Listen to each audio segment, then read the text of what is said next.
இந்த ஸ்டார்ட்டர் நான் ஹோட்டலில் ஆர்டர் பண்ணும்போது ரொம்ப கஷ்டமான டிஷ்ஷுன்னு நினைப்பேன். ஆனால் இது ரொம்ப ஈஸி பண்ணுறது. மஷ்ரூமை நல்லா கழுவி எடுத்துக்கோங்க. நடுவில் உள்ள காம்பை பிச்சிருங்க.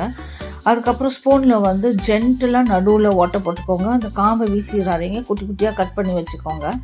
அதுக்கப்புறம் ஒரு கடாய் எடுத்துகிட்டு அதில் வந்து நான் வெண்ணெய் தான் எடுத்திருக்கேன். குட்டி குட்டியாக கட் பண்ணி வச்சுருக்க பூண்டு, வெங்காயம் இதெல்லாம் ஆட் பண்ணிக்கோங்க. அப்புறம் அந்த குட்டி குட்டியாக கட் பண்ணி வச்சுருந்தீங்களே காம்பு, மஷ்ரூம் காம்பு அதையும் ஆட் பண்ணிவிட்டு அதில் வந்து மிளகாத்தூள், மஞ்சத்தூள், ஜீரகத்தூள், அதுக்கப்புறம் வந்து Everest amchur masala, dry mango பவுடர்னு சொல்லுவாங்க, அதை உள்ளே ஆட் பண்ணிக்கோங்க. அது ஆப்ஷனல் தான். உப்பு ஆட் பண்ணிவிட்டு அது வரைக்கும் ஃப்ளேமை ஹைலே வச்சுக்கோங்க. இல்லாட்டினா தண்ணி விட்டுரும் அந்த மஷ்ரூம் இது. அதில் வந்து கிரேட்டட் பன்னீர் போட்டிருக்கேன். அதில் கொஞ்சம் வந்து பெப்பர் பவுடர் ஆட் பண்ணிக்கோங்க. அது கொஞ்சம் டேஸ்ட்டு தூக்கலாக கொடுக்கும். அமர்த்திடுங்க கேஸை. அதுக்கப்புறம் சீஸை ஆட் பண்ணிவிட்டு தெரியாத அளவுக்கு அதுக்குள்ளே கலந்து வச்சுக்கோங்க. அவ்வளோதான். அதுக்கப்புறம் நீங்கள் வந்து சிம்பிளாக ஸ்டஃபிங் ரெடி பண்ணிக்கோங்க. இது கொடுத்தீங்கன்னா குழந்தைக்கு ஹெல்த்தியானதும் நல்லா விரும்பியும் சாப்பிடுங்க.